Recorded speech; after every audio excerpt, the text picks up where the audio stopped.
So a couple of people may have seen this before. I'll be totally honest, I was way too busy in the last couple of weeks to write a new talk. I gave this one at CarolinaCon in Outer Zone, so if you've seen it before, I'm really sorry. If you haven't, then it might be some new material, and that'll be cool. I'm into passwords. Anybody that knows me knows that. And so last year I did a bunch of talks on the technical tools and stuff to crack passwords, but this is more on like profiling password policies. So it's called Your Password Policy Sucks. Oh, hold on. Okay. So everybody does this, so I do too. I do a couple of things. I'm a security consultant for Accugon Labs, like Tim before me and a couple of other guys are here that work from Accugon. I'm also a core developer for Backtrack Linux, if anybody's ever heard of that.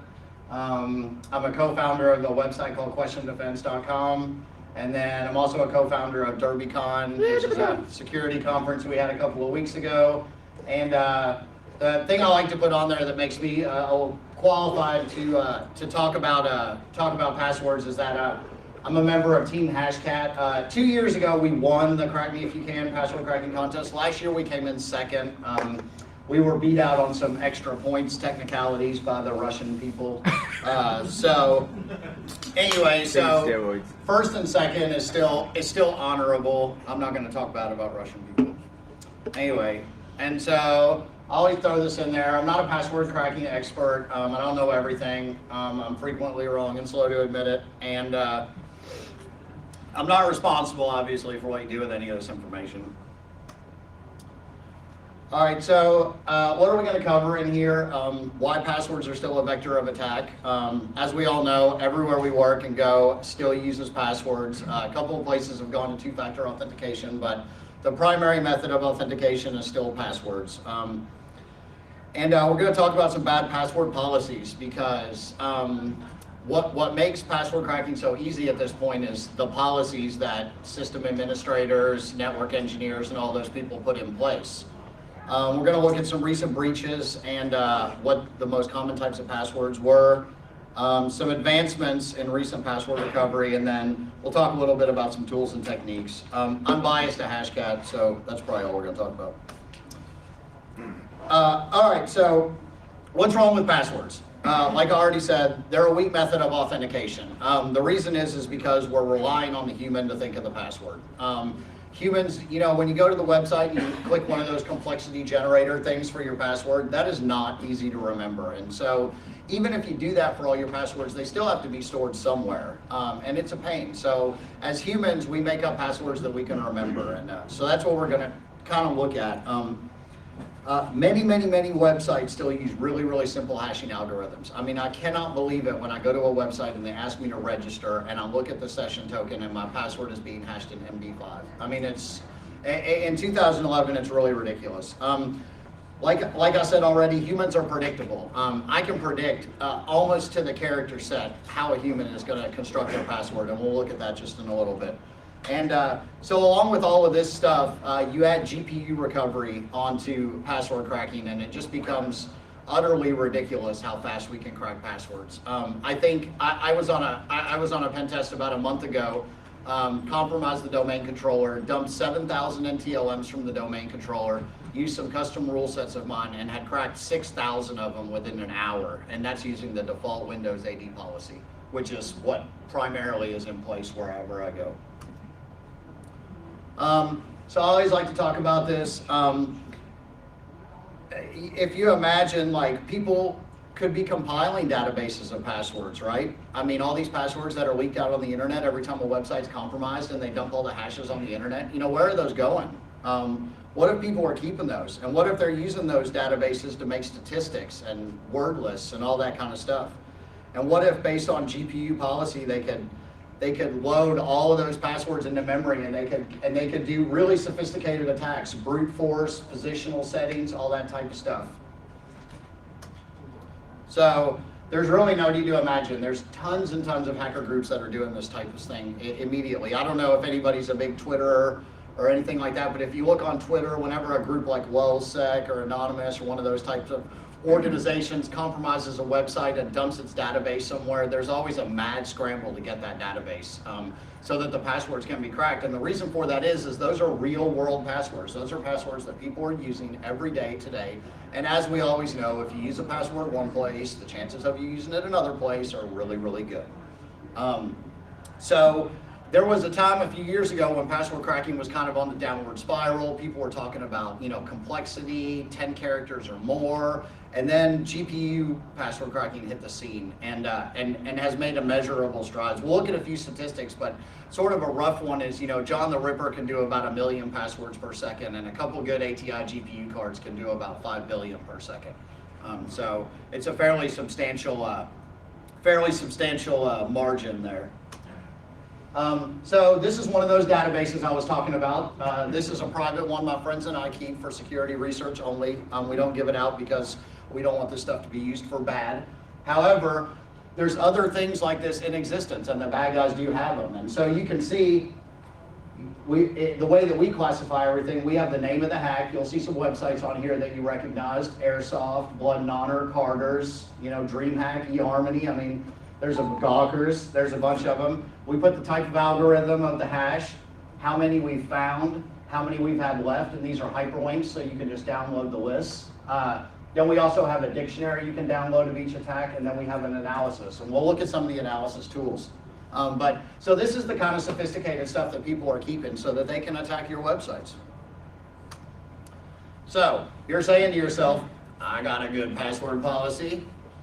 And most companies do have some sort of password policy, and unfortunately it can help us as attackers.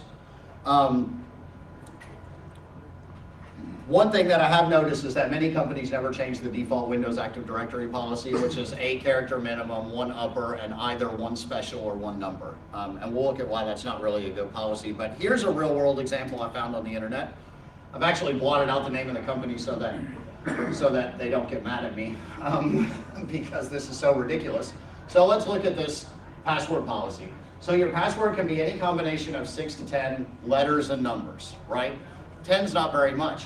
A company should never put a limit on the length of the password policy. So 10 characters isn't very much. What's interesting is that they actually removed special characters. It cannot contain any special characters. So this policy was a web application on the internet. And so what this says to me is that whoever coded this web application was such a shitty developer that they couldn't figure out how to get those characters to sanitize in the username and password field. And so they just left them out totally. So there's a couple more interesting things here. It can't contain your username, that's pretty standard. But this is interesting too. It can't contain 2 separated numbers. So that means that you can have numbers, but they can only be together. They can't be separated. And then it cannot contain, I don't even know who thought of that. And then it says it cannot contain company name, which we've blacked out to protect the innocent, or password. That's pretty standard, right? So I've already kind of gone over, these are all the reasons that this is pretty much wrong. A 10 character maximum is pretty much wrong. If you'll notice, the US keyboard has 94 typable characters on it. So if you remove the 32 special characters, this only leaves 62 possible characters, or 2/3. You've eliminated 2/3 of the character sets that you can use in your passwords just by doing that. I don't even know where that numbers can't be separated thing came from. So I just did a little bit of analysis on this policy, and these are just a couple of the examples of what I could come up with. I guess technically here I could have put the number in the middle, and that would probably have been the best password, sort of looking back on this. But this is basically pretty much the best password I could hope to gain out of this policy. And this is, as you'll see in a little while, is really trivial to crack. So, how do these people make choices? People make choices, I don't know, and a lot of people when I give these talks don't want to admit it, but you can think to yourself and realize that when you're making a choice for a password, a lot of times people will look around them. Say I'm working at, Acme Submarines or something, and I got a big poster on my wall for whatever the newest submarine model is coming out or whatever. I might throw that in my password because I can remember it, because every day I'm at my desk, I can look up and see the submarine poster, and I can be like, oh, my password was Submariner 255 or whatever. So that's always common. And so the reason that I know that, I'm not just making that up, the reason that I know that is when we go back to some of those breaches I was showing you, when we're analyzing those breaches, a lot of times I don't know where they came from. A lot of times I'm just trolling Pastebin and I find a big SQL dump from some company. And what I do is you crack about half, 2/3 of the passwords and you start to look at them and you'll see the company name, products the company makes, all kinds of things, and it's fairly trivial to figure out where those hashes came from. And so probably about 1/3 of those databases you saw on there, we've actually had to figure out where they came from. That doesn't work every single time, but 90% of the time I can figure out where it came from if I can crack enough of the passwords. Numbers. Numbers are almost always in a date format. 2 digits or 4 digits. Why? Because it's easy to remember. So-and-so's birthday, the year of Pearl Harbor. I mean, it could be anything, but they're almost always dates. If the policy requires a capital letter, 9 times out of 10, you'll use that as the first letter because that's how we in English have come up to, that's our language to put words together. The first letter is capitalized. So that's easy to remember, right? So we do that all the time. And if the policy requires a special character, I almost always see that at the end because that's the hardest thing to remember is the special character. So you just throw it at the end kind of as an afterthought. So this is kind of a play off the default AD policy. We've already talked about this a little bit. Your policy must be 8 characters, uppercase, number, and a special character, right? Does that sound like a common password policy most people have? So like we were just saying, the average person is going to capitalize the first character, choose a word or a name that's relevant to them, choose a meaningful date, and choose a random special character. And most likely they're going to come up with a password that looks like this. Capital, my name, meaningful date, special character. I can crack 60 to 70% of passwords with just that, with only changing the amount of letters right here and switching this from 2 dates to 4 dates. 2 digits to 4 digits and changing the amount of letters here. I can crack an infinite amount of passwords. So I threw this in there after some people told me after I gave this talk the first time, they were like, hey, my passwords are leaked, So we're security people, our passwords, although I've cracked quite a few security people's passwords too while I've been out on jobs. But keep in mind that we're talking about average people, you're talking about 5, 10, 30,000 people that are working at a company and they're just regular people and they don't have any education on password policies, and so they basically come up with the bare minimum.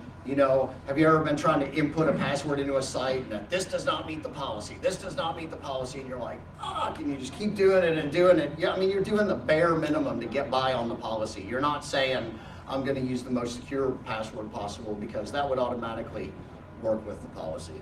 I've also noticed that most companies aren't really interested in security. It becomes secondary to making money until they are involved in some sort of breach or hack. So these bad password policies, lazy network admins accepting the Windows default AD policy, badly coded applications like we were talking about before.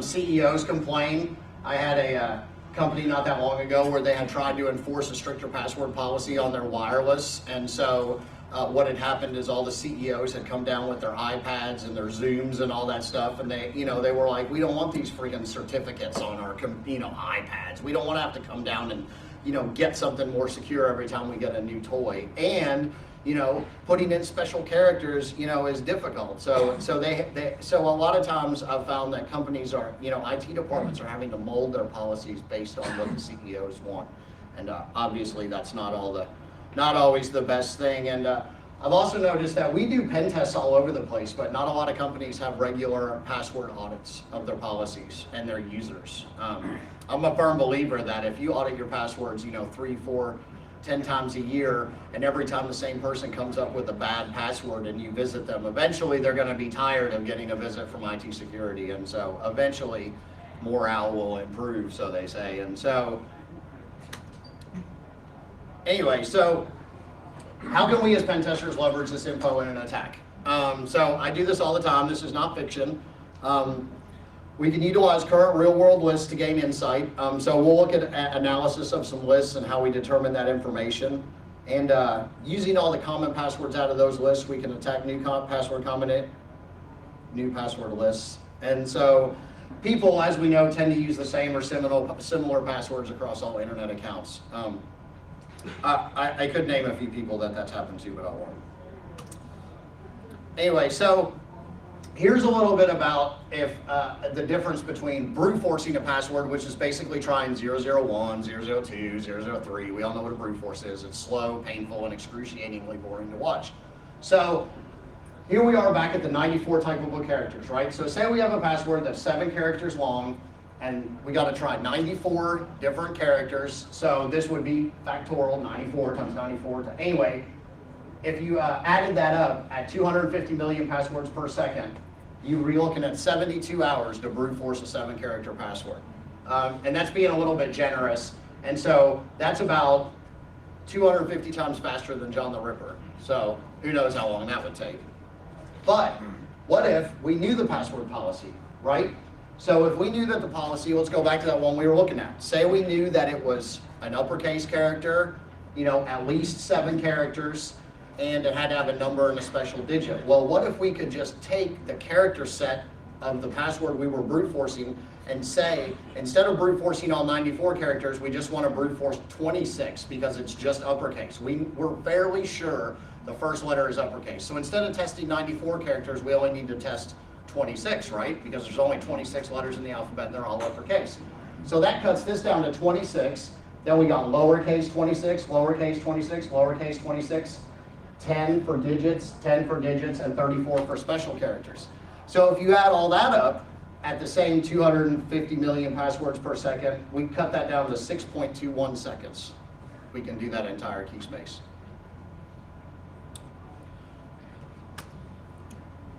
So this slide's actually about a year old. There's a lot more breaches. I just haven't updated it yet because these are some that everybody's sort of heard of. Here's about how many passwords are coming out of these breaches. The Rocky list, which was probably the most famous about 2 years ago, had 14 million passwords. Then there's the Gawker list, which we're all familiar of. PHPB, eHarmony, and then I can't say the name of this site, sorry. But anyway, I put that on there just because it's interesting to me to see how many places are still using MD5 and DES. I mean, really, DES? And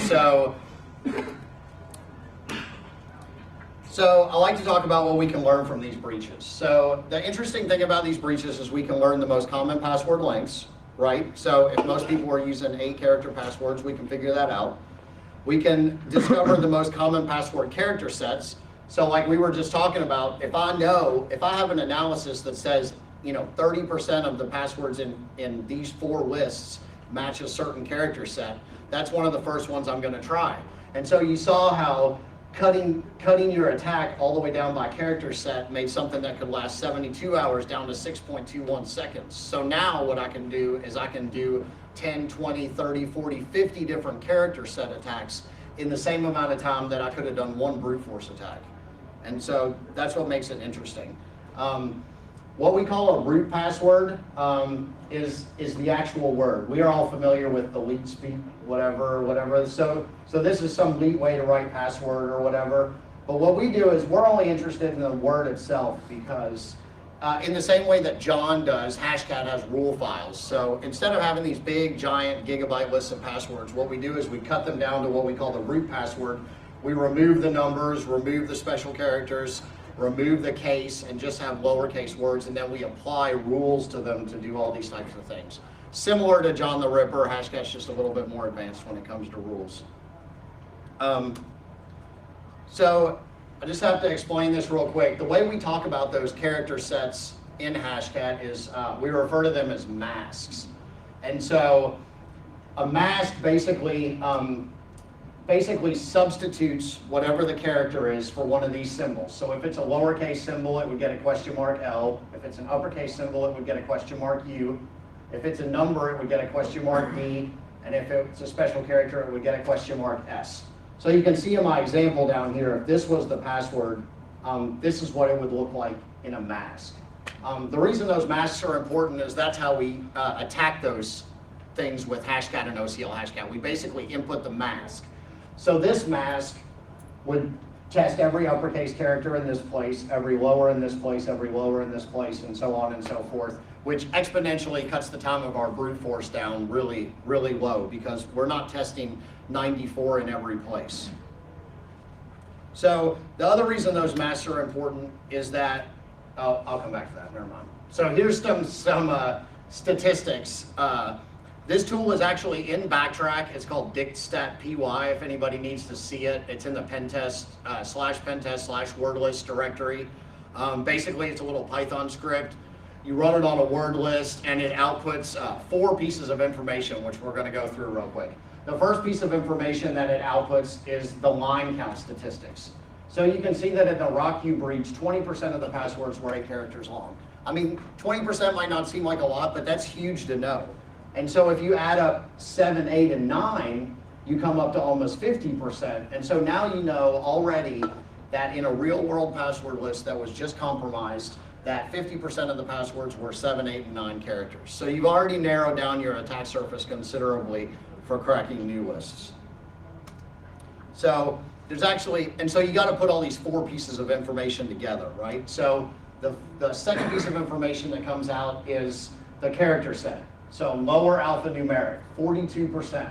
So now we know that 42% of the passwords are lower alphanumeric. And so we add that up with our 7, 8, and 9, and we've lowered our attack surface even more. So the next piece of information that it outputs is these masks. Remember we were talking about the masks, and so this tool actually outputs the masks in their percentages. And so you can literally copy and paste these masks out of here and you can have the top 20 attacks against a password list. And so what you do is you keep a running database of masks and you can always figure out which ones, you know, as you keep adding and adding and adding to the database, you'll always know which masks are on top, which ones are the top 20, which ones are the first ones you should attack with, assuming you're keeping your database current, obviously. So here's the output of all 5 of these top breaches put together. And so you can see that 23% are 8. I mean, I won't go through all of this, but you can see the data. And if anybody wants to check out that tool, I'll be happy to show them how to use it. It's fairly simple. And then so once you get all this data together, you can make a conclusion. So, excuse me, the conclusion here is with 8 to 9 using lowercase and digits, you know, with word after digits, we could have cracked over half the RockU list. That's all we needed to know. And that's 14 million passwords. So we could have cracked 7 million of them just knowing that key space. And then so, same thing, these are the masks from the top 5 breaches. So this is me combining all the lists and running the tool on all the lists together to get these masks. And so these are important to us because, like I said, I keep a database of masks so I always know which ones are on top. The tools I use to analyze these lists are, so there's DictStatPy, which is what we used. MaskGenPI basically makes random masks based on some flags and variables. And then PolicyGenPy is a little bit newer Python script. And it basically asks you some questions about what the password policy might be. And you input some answers and it will output you masks that you can use in the attack based on that password policy already. So pretty cool stuff. If you hate Backtrack and think it sucks, you can actually just download the tool itself from here and put it on whatever distro you think is better. So how does all this info help us, right? So it eliminates the need for large word lists, right? The masks can be used, because technically when we're using these masks, we're technically doing a brute force at this point. It's just that we've narrowed the brute force down to just certain character sets in certain spots. So these masks can be used with OCL Hashcat, which is the GPU-based version. They can be used with Hashcat as well. And so the PolicyGenPy allows us to profile password policies. And so every time we analyze a new breach, we get new info for our attacks. And so that's why I have a group. We have a group of about 10 or 15 solid guys. And so we're always collecting word lists. Most of us, you know, work in the security field, and we don't give out the list or anything, but we will give out some of the research numbers if anybody's interested. So the methodology I use for cracking passwords is the first thing I do is brute force up to 5 or 6 characters, since that's fairly simple to do. The next thing you would do is execute against all your word lists that you had in your repertoire or whatever. And then the next thing I would do is these mask attacks that we're talking about.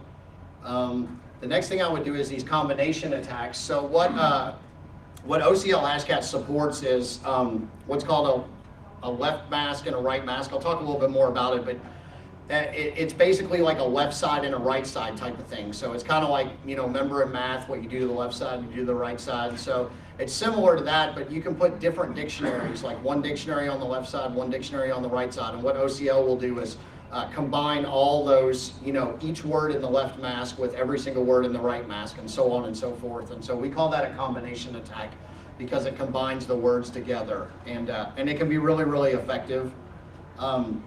The next thing I do is rule-based attacks based on profiles. I, set up rules based on the password policy and see if I can attack it that way. And then the last thing we ever do is what I talked about last year. Me and the Hashcat guys made up a custom attack we call the fingerprint attack, and it's a little bit too complex to go into right now. But if anybody's interested in that, I got a video on how to execute it and stuff. And so, but basically the fingerprint attack works without a word list. It basically cracks the list, expands it, then puts the list on both sides, cracks it, expands it, puts it on both sides. And by expanding, I mean something similar to what John the Ripper does, where it mangles the rules, where you put in a word and it mangles it and comes out with like 50 words. It's similar to that, but it's a little bit smarter than that. I'll throw this in there. This is the first year Crack Me If You Can contest. The reason that I think this is interesting is because you can kind of see, like, here we kind of had a slow time getting started. What happened at this point is we were cracking just a few passwords, and what we were doing was looking in those passwords for patterns. So there was, in this contest, there was 58,000 hashes released, and it was basically whoever could crack the most of them won. Well, I know that there's no way they just came up with 58,000 hashes somewhere. So what they did was they took a list of words and they ran them backwards against John rules and created these giant password lists.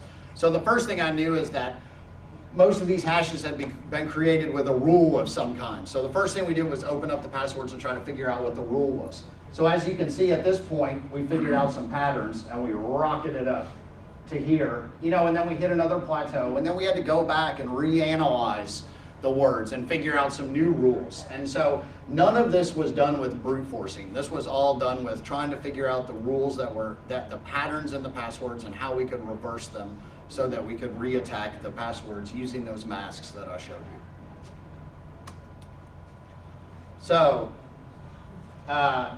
we're using the GPU now to crack passwords. It's been around for a couple of years. It's kind of old news at this point, but the advances in GPUs have actually come a long way. Even since I made these slides, we're now up to, I think my ATI 6990s have about 530 or 560 cores. And so if you think about it, your computer at home might have 4 cores or 8 cores or even 16 if you're really balling. But so those cores can only do a limited amount of threads per process. And so the long and short of GPU password cracking is more cores, more threads, more cracking. It's really simple. People always want to, I'm going to come back to that, I guess. So there's 2 major vendors for GPUs, NVIDIA and ATI. Most people are probably pretty familiar with those cards. Like I said, I probably got to update these slides a little bit. The top of the line ATI card right now is the 6990, and it costs about $600. And so people always ask me what's better.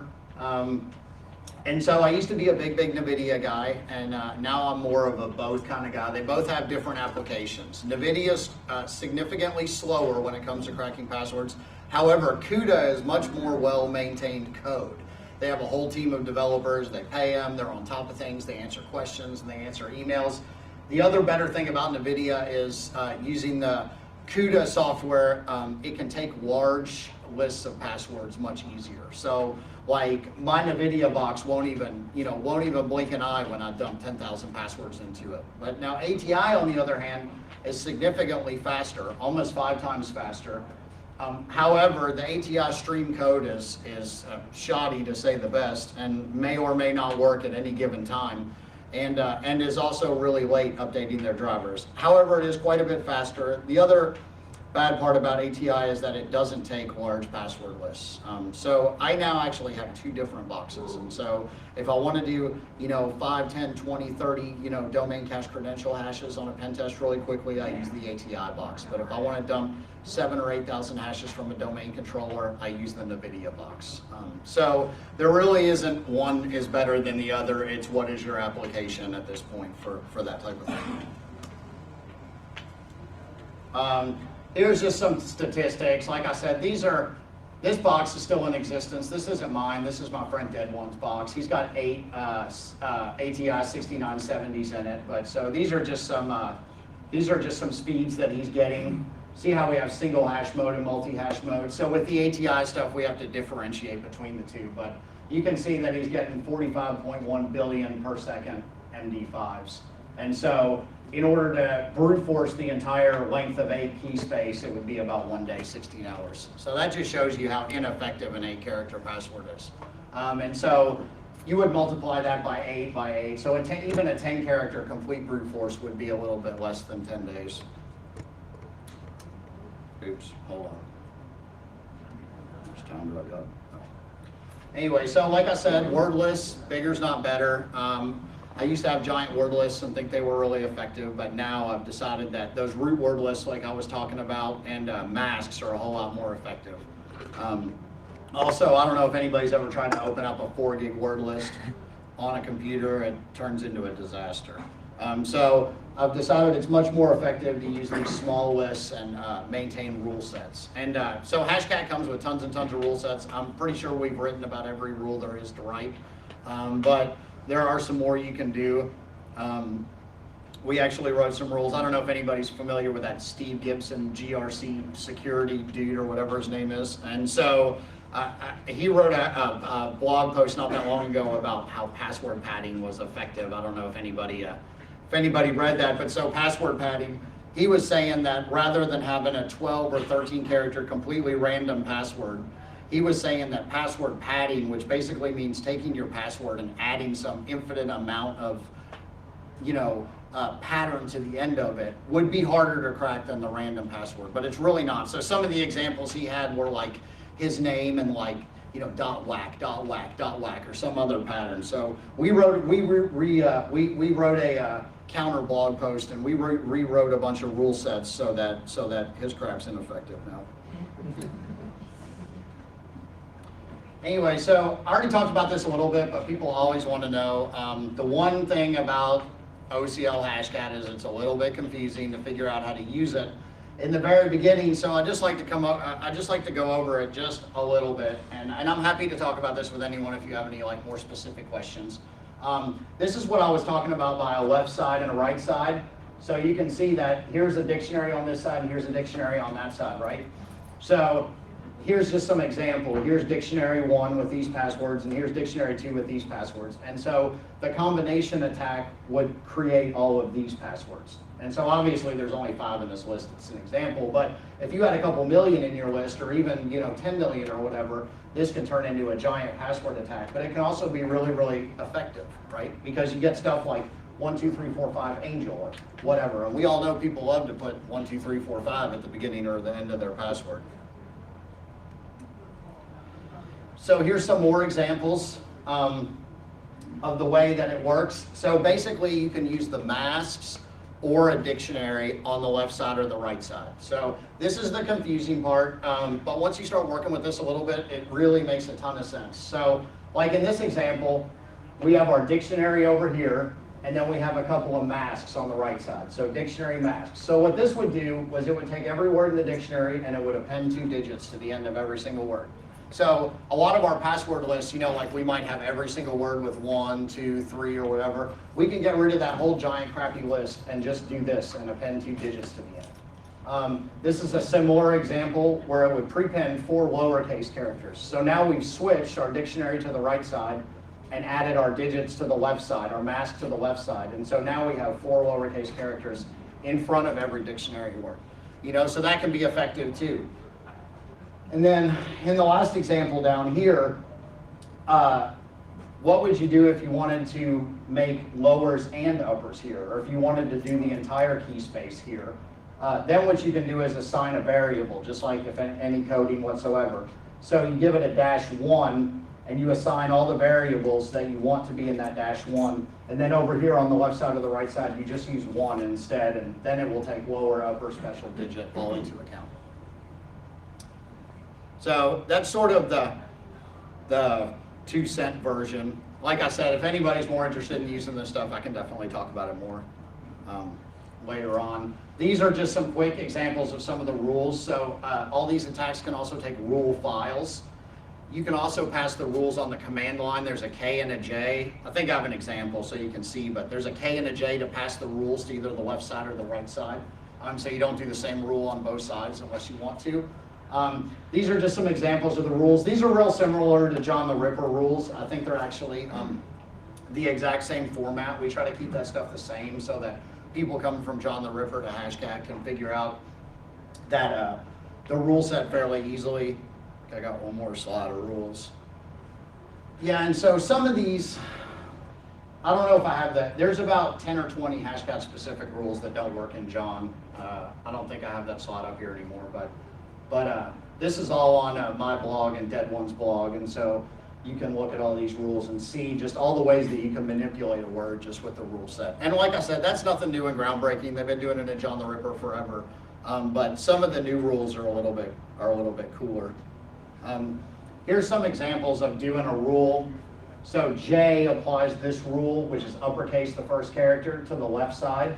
So here we're uppercasing the first character in dictionary 1, and then we're appending 2 uppercase characters to the end. J does the rule to the left side, K does the rule to the right side. So here you see we capitalize the first letter of each word in dictionary 1 on the left side, and capitalize the first letter in dictionary 1 on the right side.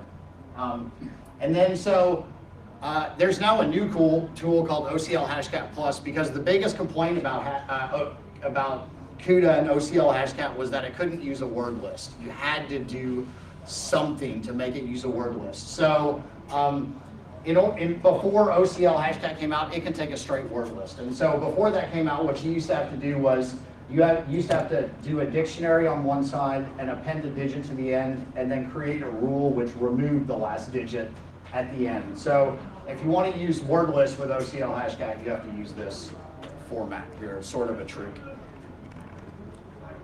So what happened was OCL Hashcat Plus came out. So there's no left and right side to OCL Hashcat Plus. It's basically just word lists and rules.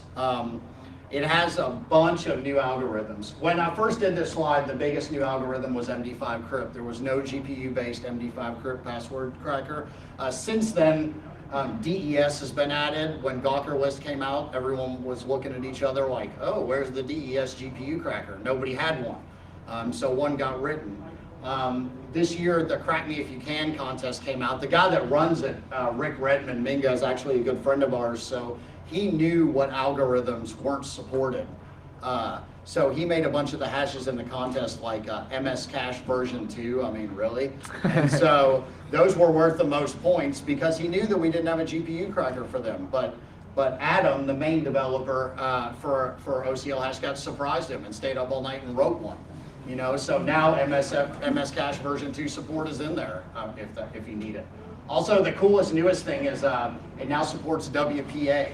So I don't know if anybody's familiar with WPA cracking, but Pirate used to be the main tool for WPA cracking.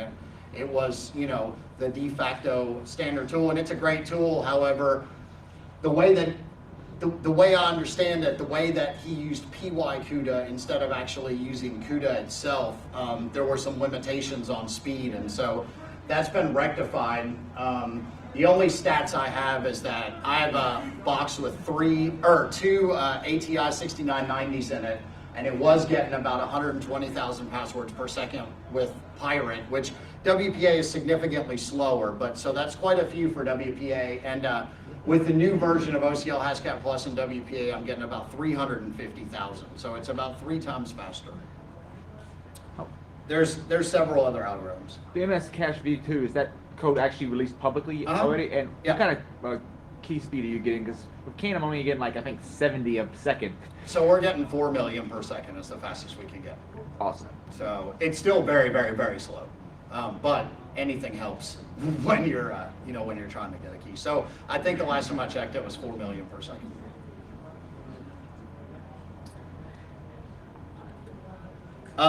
So just real quick, here's the OCL Hashcat Plus example, kind of like those other ones, but this obviously would be all one line, it just didn't fit. So M is the mode. If you just do the help, it'll tell you all the different modes. Modes is basically what algorithm we're cracking, the hash file. N is sort of a fine-tuning speed for GPU. Then R, there's, inside the rule directory, there's all the rules you want. We release all this stuff publicly. Nobody's hiding any rules. They're all in there. Best 64 is one of our custom rules. We even stole the Russian people's rules. It's in their Password Pro rule. I mean, then there's the output file, and then you basically just give it a word list. Or the really cool feature that we implemented is that if you want to give it every single word list in the directory, you can give it the old star, and it will go through every single word list. The last tool that came out was OCL Hashcat Lite. It's the same as all the other ones, but it's optimized for single hash. So it's about 2/3 faster than any of the other ones, but you just pass the hash on the command line. And so it's really for single hashes. It basically started for DES and the Gawker hashes, but it's basically the fastest cracker for any of these hashes.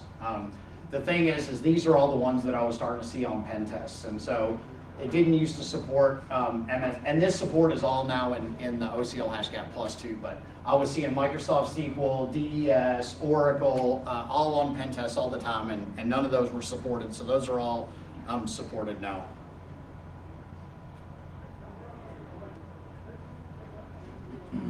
Here's just a little, this is actually supposed to be billion per second. I don't know, but this gives you an idea. John the Ripper on a quad core can do like 3.8 million per second. OCL Hashcat Lite with those 3 HD 6970s can do 115 million per second. So that's a significant improvement. And so 6970 is not the top end card. So those are a little bit lower end, more affordable cards, but still really, really good speed.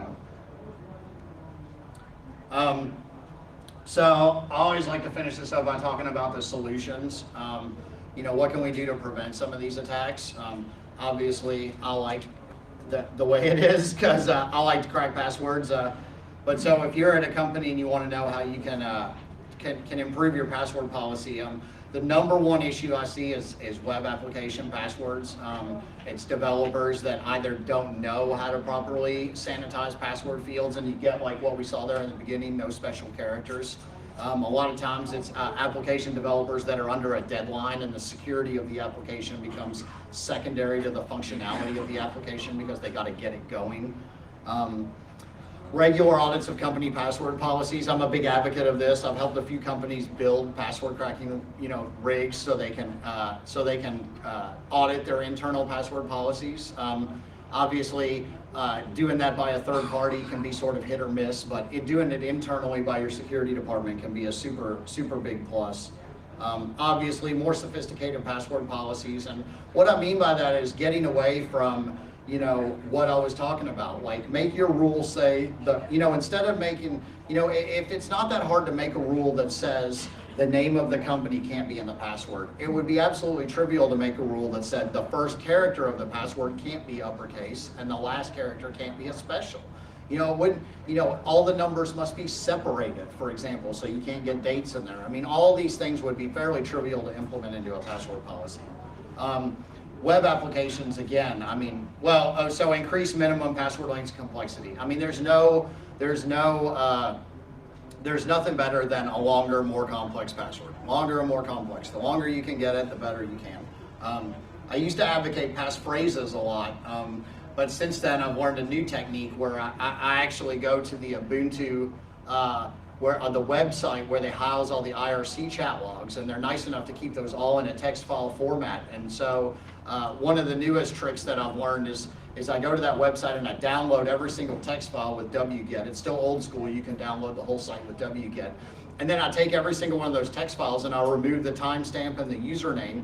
And now what I have is a list of passphrases with spaces and everything. And they're phrases that people are using every single day in multiple languages. Ubuntu has like 1 million IRC channels, and their chat logs go all the way back to like 2008 or 2007 or something. And so I now have, you know, gigs and gigs and gigs of passphrases, and I've gone back through all my old lists and cracked an insane amount of passwords with those lists. So passphrases are not always the best thing in the world when people like me figure out where to get those phrases, you know, because if you think about it, people in IRC are using slang, you know, real world phrases, all that kind of stuff. They're talking like they normally do, and those are the kind of phrases that they would input for a password.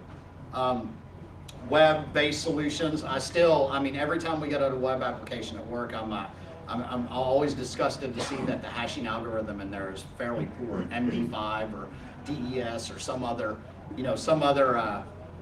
failing algorithm. Some of the newer applications that are not getting hacked and doing better are using bcrypt or blowfish or some more complex algorithm. You know, complain when the policy's bad. You know, don't be a dick. Go to your IT group and say, hey, this policy sucks. I just saw this guy Martin talking about password policies, and we should maybe change this. You know, obviously two-factor authentication, big deal. You know, go to two-factor authentication for web-based solutions.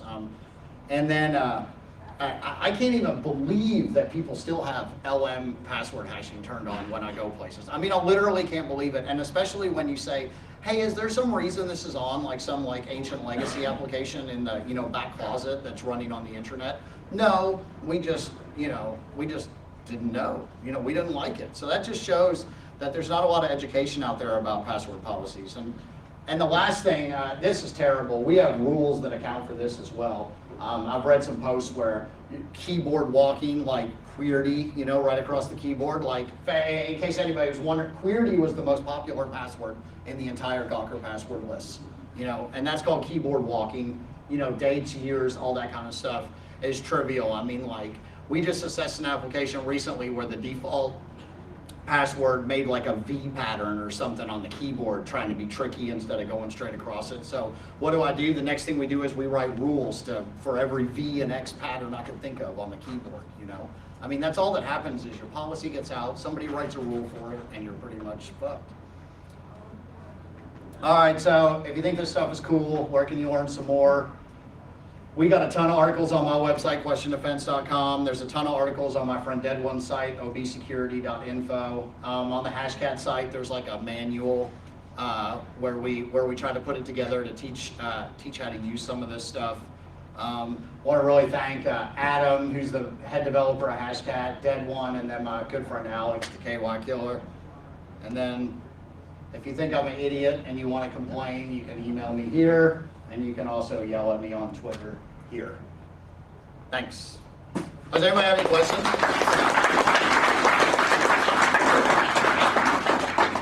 Does anybody have any questions? Yes. How effective do you find a good solid salt added to, say, an MD5 affects your ability to track those? So it just depends. That can depend. So there's a ton of different MD5 hashing algorithms, and the thing is that whether some of them you need the salt to crack it, and some of them you don't. Some of them the salt is actually hashed in with the password and can be reversed. It can be effective, but MD5 as a whole is a fairly weak algorithm. And it's also, how easy is it to get the salts? If you're salted with a username, for example, if you're salting your passwords with the username and the entire database gets compromised, the attackers already have the username, so it becomes ineffective. If it's if it's a large company where you could enumerate a ton of email addresses off the internet, for example, and we see that the email address scheme is like MBOSS, like first letter, last name, which is common or whatever, the next thing I'm going to do is create a brute force list of, I can go to Skull Security, Ron's site, and I can get the Facebook name list, and I can append one letter, to the beginning of every name on there, and then I can run a brute force with salts as well. So that's one thing that I didn't show in here is that OCL Hashcat can also take a salt file. So if you don't know the salt of the password, you can create random salts or names or whatever, and you can put those in the salt file, and it will utilize those as well. So it's all on the availability of the salts, I guess.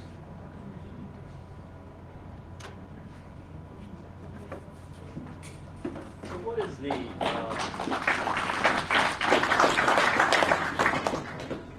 what would you say is then a reasonable password length? Like, you know, obviously you start making policies so complicated, you're calling the help desk with the sky, nobody can remember. You constantly reset it. I mean, I always hate to give, because this would purely be my opinion, but I think over 14 characters is a must and fairly randomized. I mean, you don't have to make it totally ineffective. A lot of times, like, you can take a passphrase, make sure the spaces are in there, and then think of some rule, like reverse every word and capitalize the third letter. You know, it's all up to, you know, the individual or the company. And then, I mean, I just like to, you know, I mean, I understand large password policies are a pain, but would you rather have, you know, a bunch of help desk calls, or would you rather get hacked and be on the internet? I mean, you know, it's sort of the way that I kind of put it to people. Does the GPU stuff work in a VM? No. So if you're running from the VM, you have to be running from the host system to even touch the... Yeah, so virtualized stuff is still not far along enough. You know, we've gotten to where we can use the wireless card, but it's the same reason that an internal wireless card comes up as a wired network in a VM. Yeah. Same, it just can't access the physical hardware in the same way.